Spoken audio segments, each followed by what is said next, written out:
nito natuloy pa rin ang botohan.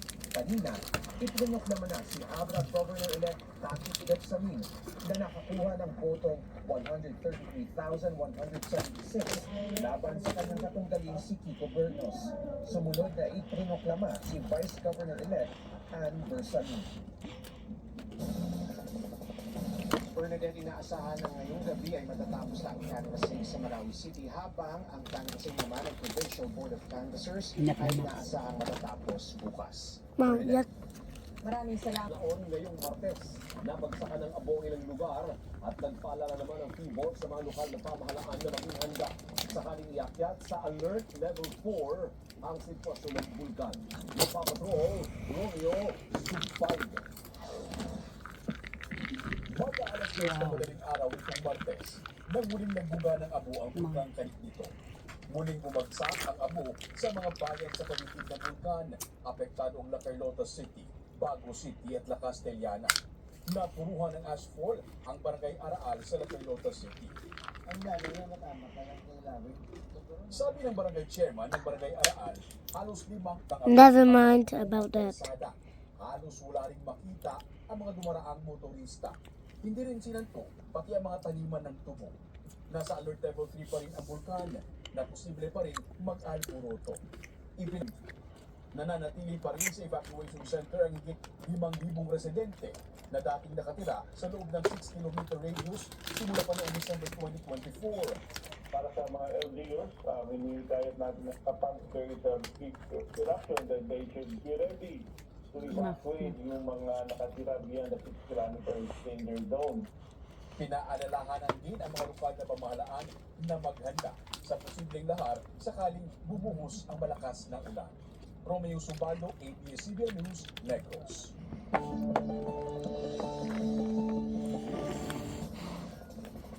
Yun ang aalamin natin, ang lagay ng panahon mula kay ABS-CBN resident meteorologist Ariel Rojas kung uulanin ang paligid po ng bulkan. At Ariel, araw-araw na lamang ay malalakas ang mga pag-ulan. Ito ba ay nangangahulugan na tag-ulan na?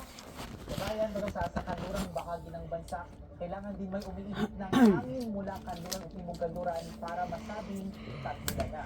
At bukas po, araw ng Miyerkules, ang maalinsangan na isa sa bumagsa ang iihip sa buong kapuluan. Marami po yung dalang moisture na mabubuo bilang thunderstorm at magpapaulan pa pagsapit muli ng hapon at gabi. Pero bago yung mga pag-ulan, nakakaranas din po ng matinding alinsangan at ngayong araw ng Martes, 46 degrees Celsius ang pinakamataas na delikadong antas, lalo na po ang mga syudad ng Butuan, Cavite sa 44 degrees Celsius, maging ang Pilica, Marina Sur, Rojas City at San Jose dyan sa Occidental Mindoro.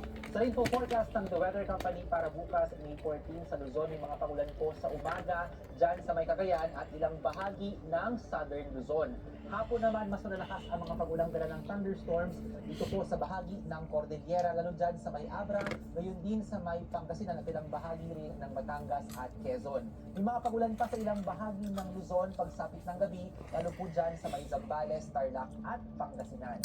May mga pagulan naman sa tanghali at hapon sa Hilaga at gitnang bahagi No good. Palawan, pero mawawala yan bago lumubog yung araw. Sa Visayas, may mga daraang pagulan bandang tanghali at hapon sa Samar Island, Leyte Provinces, Central Visayas at magigito po sa bahagi ng Negros. Pagsapit ng gabi, posible pa yung mga daraang pagulan sa ilang lugar dito po sa Leyte Provinces. Sa Mindanao naman, may aasahan din mga pagpapaulan ang easterly sa ilang lugar dyan sa May Caraga at Davao Region. Umaga at tanghali po yan.